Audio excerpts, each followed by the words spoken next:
It happened in September 2006. The weather had just been warm and bright, but suddenly real autumn arrived. Rain, wind, cold. The world grew dull again, and I had to wake up to an alarm and drag myself to school for first period. My school friend Mike had changed noticeably. He used to be just a regular guy, as goofy as the rest, getting average grades, loving soccer, video games, music, and all that. Suddenly, he became a loner. During breaks, he sat alone, writing something in a notebook and asking not to be disturbed. He wasn't like this during summer vacation, but soon after school started, he just closed himself off. He didn't study much, only came to school for appearances and sometimes skipped altogether. Strange, strange. I started hanging out with other kids and picked up all kinds of silly rumors. For a whole week, the school was buzzing about a tragic event. A boy from another class named Cole Fisher had died. It was a mysterious death. They said it happened at night. He was found at home on the couch in front of a turned-on TV, and apparently this wasn't the first such case in town. Several people had died for no apparent reason, but all of them had watched the midnight broadcast. Cole saw the midnight show, and that's why he died, said Eric Harrow, as if it were obvious. I thought it was total nonsense. What midnight show? You don't know? Eric was surprised. If you watch TV at night, you might accidentally watch a deadly program. It makes your brain boil. I thought I was too grown up to believe such stupidity. What could they possibly show? No one can tell you. Everyone who's seen the midnight show is dead. The guy was dead serious, believing every word. Then how does anyone know there's such a show if no one alive has seen it? I asked. Eric tapped his finger on his temple. Logic, Alex. Logic. Someone watched TV at night, and then they found him dead. I snorted. Good for a kid's scary story. Think about it. Even if a deadly program existed, who would put it on the air? No one puts it on, said Eric. It exists on its own, you know. Kid's ghost story, I insisted. The guy clicked his tongue and shook his head. Tell that to Cole Fisher. These conversations made me miss hanging out with Mike. The other guys seemed stuck in childhood. I wasn't one to force myself into a group, but I valued our friendship.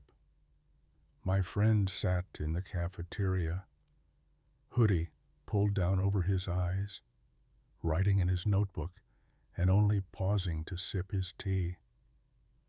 I bought tea and a sugar bun and sat down next to him. Hey, Mike.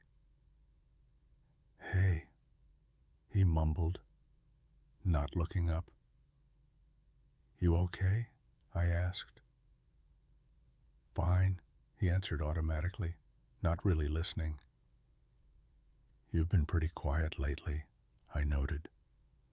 I'm always around you, but I don't see the point in chatting for nothing. Mike interrupted. It sounded a bit rude. I thought for a second and asked, Did I do something Did I upset you? No, I already told you. I just don't see the point in idle talk, he repeated. I got a little annoyed. What's up with you? He kept writing, covering the page with his hand. Fine. Let him be a hermit if he wants. I wanted to prove I could get by without him.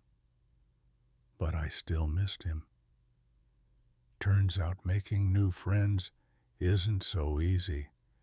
So I tried again to talk to him. I came over in the cafeteria a couple days later and asked, "Is this seat taken?" "Sit," he replied. This time he wasn't writing, just sipping tea, looking thoughtful.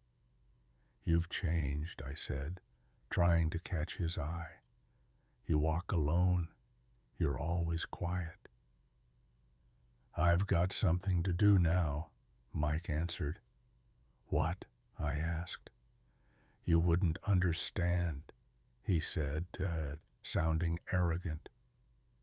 His words annoyed me again, so I moved to another table, but he didn't seem to notice or care.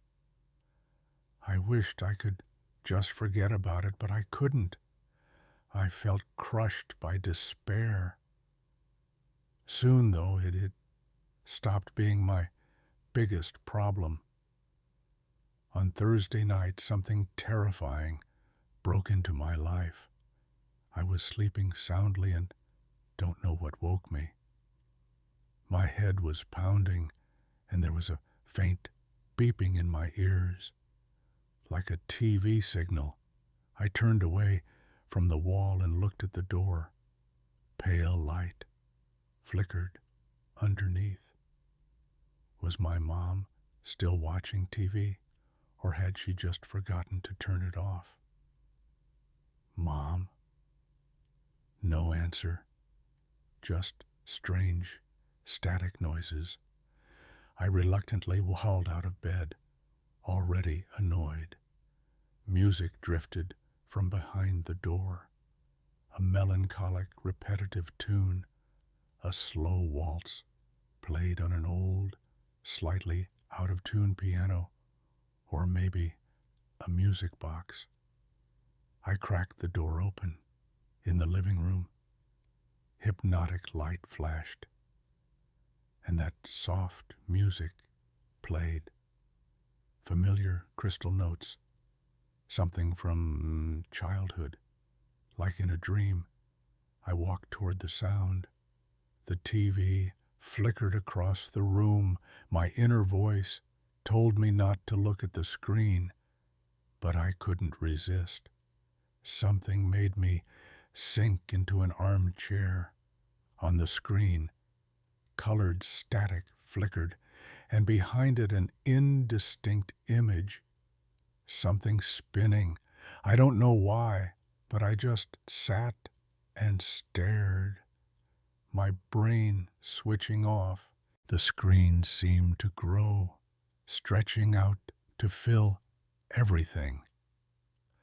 The gentle melody grew clearer as the static became a visible image, a carousel, one of the old rides from the city park.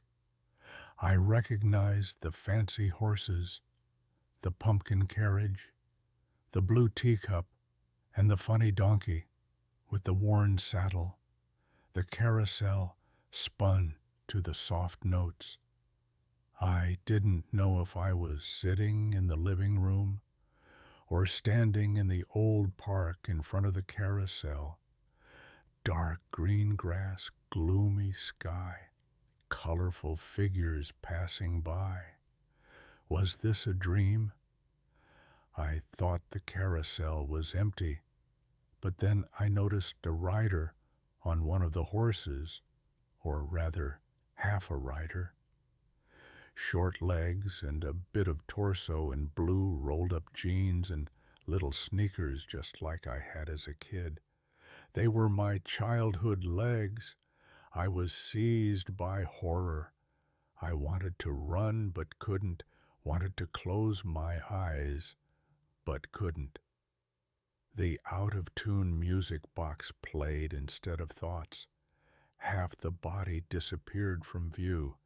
The pumpkin carriage, the teacup, and the funny donkey drifted by again.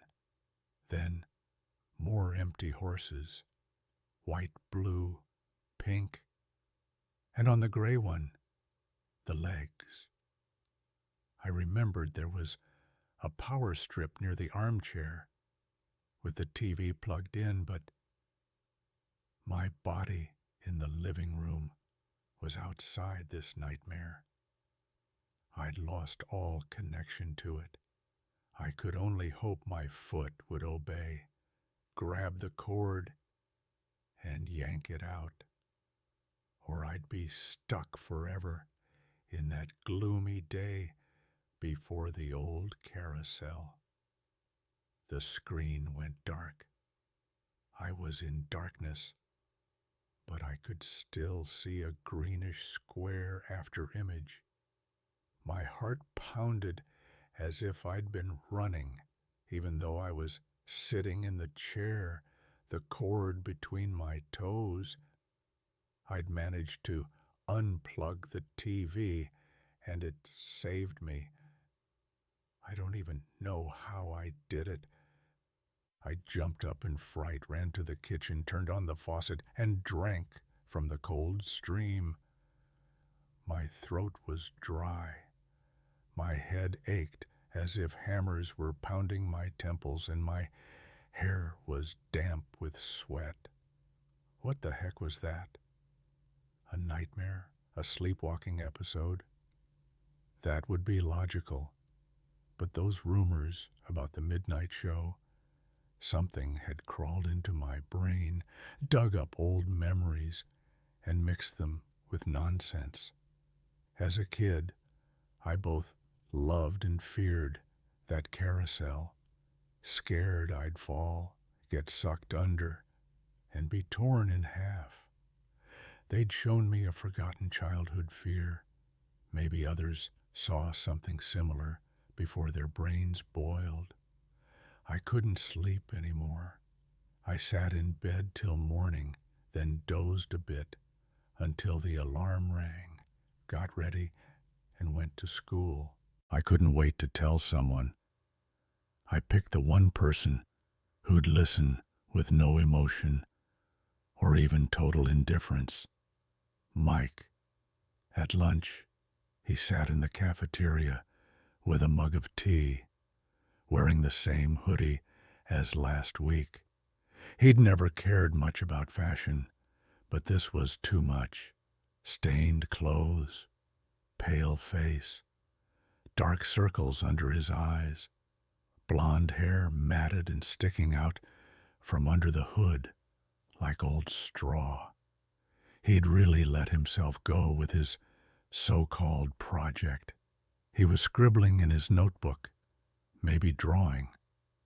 "Can I sit?" I asked. "Yeah," he replied. "Mike, can I ask you something? Have you heard about the midnight show?" At first my friend didn't react, but at those words, he looked up, his eyes suddenly interested. "Yeah, I've heard." I didn't believe it, but last night I think I saw it, I said. Mike stared and leaned across the table. "You saw it and survived?" I didn't expect that reaction. "You believe me? It happened at your house?" he asked impatiently. I nodded. "Does it matter where?" "It does," Mike said, acting even stranger than before. Usually you couldn't get a word out of him, but now he hung on every word. "I'm not sure, but it was so weird. I woke up at night, saw the TV flickering in the living room, heard music, sat down, and saw a strange image. That was it. The static man, Mike said, grabbing my bun and taking a bite. Who? I didn't get what he meant. He took another bite and mumbled, "Doesn't matter. I try to catch it every night, but it won't show up." Mike seemed totally crazy. "Do you want to die or something?" "I want to destroy it." He finished my bun, washed it down with tea, and wiped his mouth with his sleeve. "How do you destroy it?" Now I understood what he was obsessed with. Rumors about the midnight show. "I'll come to your place tonight and show you," Mike promised. I didn't like that idea. "Sorry I can't invite you. My mom doesn't like late guests. House rules." "What rules?" "We have to act." Mike was acting like a total psycho. I almost regretted bringing it up. "Who do you think you are? If you don't want to invite me, then break your TV. It's part of its network now. The midnight show spreads. It'll come back to your house." With that, Mike stuffed his notebook in his backpack and left. He was right about one thing. The TV nearly killed me last night. Even though I hadn't meant to watch it, the light and melody lured me in. It could happen again, to me or my mom. I decided to break our only TV, not smash it, just open the case and remove some important part. But I never found the right moment. When I got home, my mom was already there, sitting in the armchair in front of the TV. I thought I'd give her some time, but she just sat there until evening. When the theme song of her favorite show started, I knew she'd be there for hours. "Let's welcome our first trio of players," shouted the host. I poked my head in. "Mom, you never leave the TV. That's not healthy." "So what? Should I stop watching Wheel of Fortune?" she replied, sitting with her leg crossed, cupcakes and tea beside her. "How many years have you watched it?" I asked. "Don't bother me." She glanced at me sideways. "I bought you your computer. Go play with it. What else do you want?" We used to fight over the TV all the time. She wanted her boring romance shows. I wanted cartoons. We weren't a rich family, but by the time I was 15, we'd scraped together enough for a computer, and I finally caught up with my classmates. "Back in ancient America, what did dolls not have?" asked the TV host. "Alex, do you know?" Mom asked. "Brains," I answered, and went to my room. "Idiot," she called after me. After a sleepless night, I was exhausted. I knew I might fall asleep too early, so I set my alarm for 11:30 p.m., thinking Mom would be asleep by then, and I could sneak into the living room and do what I needed. Either the alarm didn't go off or I didn't hear it, but something made me wake up. It was 12:02. Again, that faint beeping, no music, just flickering light through the cracked door. I turned on my side and covered my head with a pillow. I couldn't fall under the spell again. Then it hit me. Mom, what if she's still there? Unfortunately, I was right. I don't know if she sat there until midnight or went back later. I burst into the living room and saw her sitting in the armchair, facing the flickering screen. Her head was tilted, mouth twisted, foam on her lips, eyes rolling wildly. The midnight show was killing her. "Mom!" I ran across the carpet, dropped to my knees, and yanked the plug out of the power strip without ever looking at the screen. The room went dark. I turned on the lamp. Mom slumped in the chair, one arm hanging limp, eyes closed, drool on her chin. "Mom, can you hear me?" No matter how much I shook her, she wouldn't wake up, but her heart was beating. It was a terrifying night. The ambulance seemed to take forever. Grandma didn't answer the phone. She'd been asleep and heard nothing. Finally, a medic arrived, quickly revived Mom, and laid her on her side. She opened her eyes, but said nothing, just stared wide-eyed. They took her to the hospital. I stayed home, wanted to smash the TV with a hammer, but my hand froze at the last second. Maybe I should call Mike. He knew something about this, and maybe could get rid of it for good. In the morning, after telling Grandma, I went to school. But my friend wasn't there. He didn't answer calls or texts. What if something had happened to him? Mike said he tried to catch the midnight show every night. Maybe it ended badly for him. Unable to handle the stress, I skipped the last 2 classes and went straight to his house. On the way, Grandma called. She'd finally learned to use the cell phone we'd given her. "Alex, I visited your mom in the hospital," she shouted, afraid I wouldn't hear. "How is she?" I asked. "She's okay," Grandma answered. "What does she say?" "She doesn't want to talk, just says she's fine, but she's out of it." I understood why. She'd probably seen something horrible. The midnight show is like a nightmare you can't escape. "She'll get better," I said. "Want me to come stay with you tonight?" Grandma asked. "No, I'm not a little kid."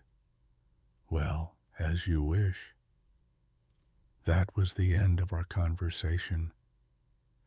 I arrived at my friend's building, entered the code, and dialed his apartment. Mike's voice answered, and my heart felt lighter.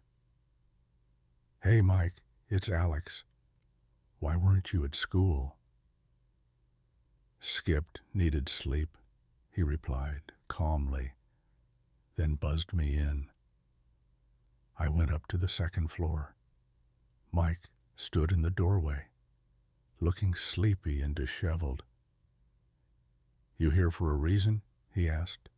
"Yeah," I replied. "No one's home tonight. You can come over." "Do you really have a plan to destroy this thing?" "I do. And you'll help me," Mike said, waving me inside. "I'd rather not," I admitted, hoping he'd handle it alone. "Will you help?" he repeated. "I'll do what I can," I promised. We went to his room, which looked like a dump, clothes piled in the corner, blankets bunched on the bed, trash on the floor, snack bags, soda bottles. In the center were 3 TVs, a huge old Zenith, a smaller Funai, and a black and white portable. I imagined Mike sitting up at night, staring at all three screens. Was he crazy, or did he really know what he was doing? "You'll be the bait," he said. "We'll go to your place. You'll sit and watch TV until it turns on. Then I'll cut the cable, trap the thing, and kill it." "That's scary," I admitted.